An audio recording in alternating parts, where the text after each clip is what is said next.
ഞാൻ ആദ്യം എഴുന്നേൽക്കുമ്പോൾ എത്ര തിരക്കാണെങ്കിലും കാലത്തെ തന്നെ എടുത്ത് നോക്കേണ്ടത് നമ്മുടെ ഫോണാണ്. എല്ലാവരും അങ്ങനെയൊക്കെ തന്നെ ആയിരിക്കുമല്ലേ. അപ്പം ഞാനും അങ്ങനെ എടുത്ത് നോക്കും കേട്ടോ. അപ്പോൾ ഇന്നെടുത്ത് നോക്കിയപ്പോഴത്തേക്ക് രാവിലെ തന്നെ മനുഷ്യരെ മൂഡ് ഓഫ് ആക്കാനായിട്ട് ആരോ നല്ല പച്ച തെറി എഴുതി വിട്ടേക്കണ്.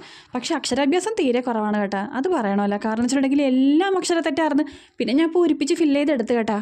എന്നിട്ട് പിന്നെ കയ്യോടെ അങ്ങോട്ട് പിടിച്ച് ബ്ലോക്ക് ചെയ്തു. അപ്പോൾ ഒരു ആശ്വാസം കിട്ടി. അങ്ങനെ വേഗം 7 മണിയായപ്പോഴത്തേക്കും കുളിച്ച് റെഡിയായി പള്ളിയിൽ പോയി കുർബാനയും കൂടി വന്ന വഴി ചിക്കനും മേടിച്ചിട്ടാണ് വന്നത്. അങ്ങനെ ചിക്കൻ കറിയും പുട്ടൊക്കെ ഉണ്ടാക്കി അപ്പൻ ആദ്യം കൊടുത്തു. അപ്പം എങ്ങോക്കെ പോകാനുണ്ടായിരുന്നു.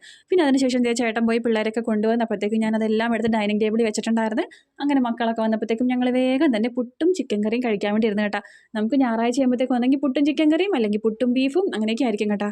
ആഴ്ചയിൽ ഒരു 3-4 ദിവസം പുട്ടുണ്ടാക്കിയില്ലെങ്കിൽ എനിക്ക് ഉറക്കം വരില്ല കേട്ടോ. അങ്ങനെ ഇത് എല്ലാവർക്കും വിളമ്പി കൊടുത്ത് ഞാനും കഴിക്കാനിരുന്നത്. അവിടെയാണെങ്കിൽ വട്ടും കരളിനൊക്കെ ഇടിയാണ് കേട്ടോ. എനിക്ക് ഈ വക സാധനങ്ങൾ ഇഷ്ടമല്ല. എനിക്ക് ചിക്കനിൽ ഏറ്റവും കൂടുതൽ ഇഷ്ടമുള്ള സാധനം വെച്ചിട്ടുണ്ടെങ്കിൽ അതിൻ്റെ ചിറകാണ് കേട്ടോ.